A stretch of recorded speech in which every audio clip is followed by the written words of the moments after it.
Hi everyone, this is Ryan Hutcherson. You probably have no idea who I am.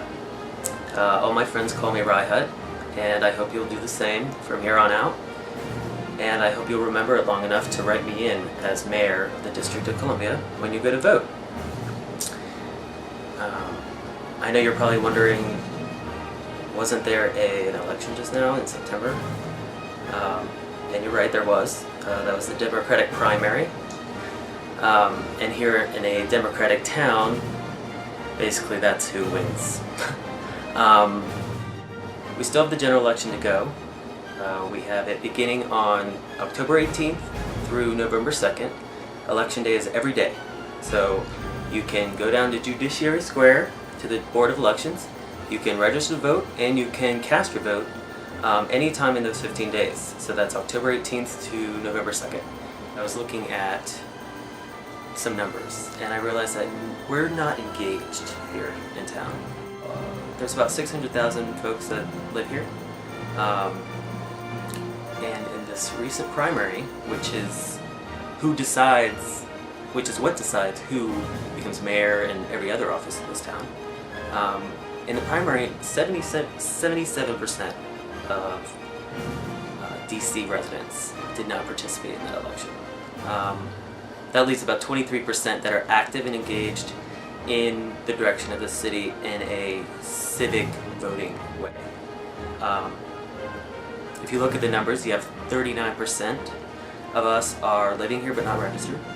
You have 38% that are registered and we're not even engaged in the primary. A huge chunk of those people just felt there was no choice for them between the candidates. That's what I'm hearing. There's also a large group of people who are independents who actually were not allowed to vote the primary. Well, they would have had to change their registration 30 days at a time. So while in the general election we have early voting, we have same-day registration the same day up and through election day for 15 days, all of that's great. It didn't apply to the primary in a town where the primary decides.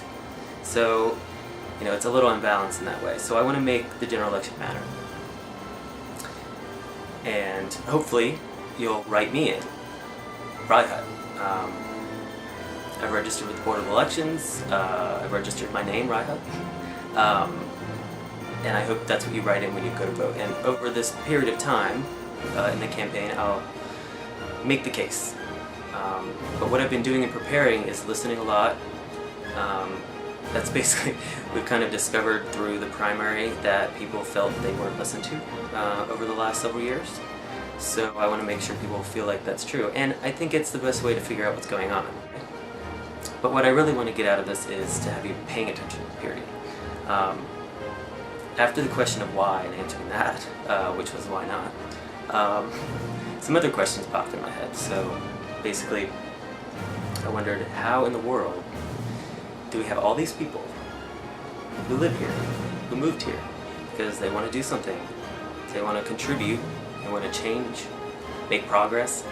All these people live here. We have people who work in Congress, nonprofits, NGOs. We've got about, 70 or 80,000 undergrads in this town. 70 or 80,000. That's a lot.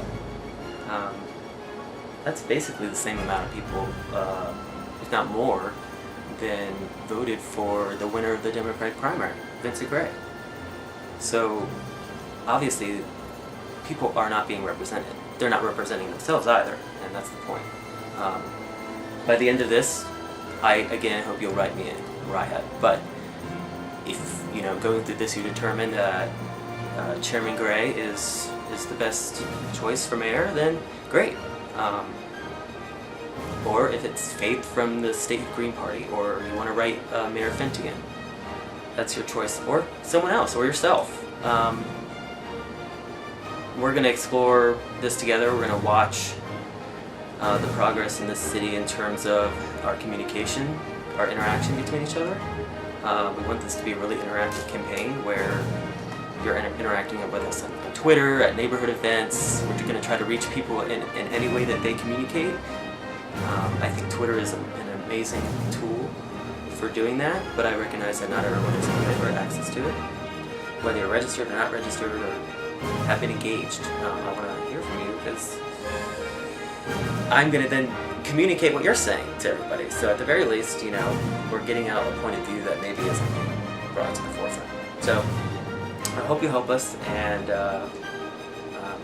what I promise is we're going to do some of this improv. You know, we'll have some planning, but I kind of like to go with the flow, so we're going to see how that goes. That's why, you know, I have some plans for the next few days, but I'm open to suggestions for this week and next week. I think that's all we got today. Help us out and wish us luck, at least, you know, pay attention. Bye.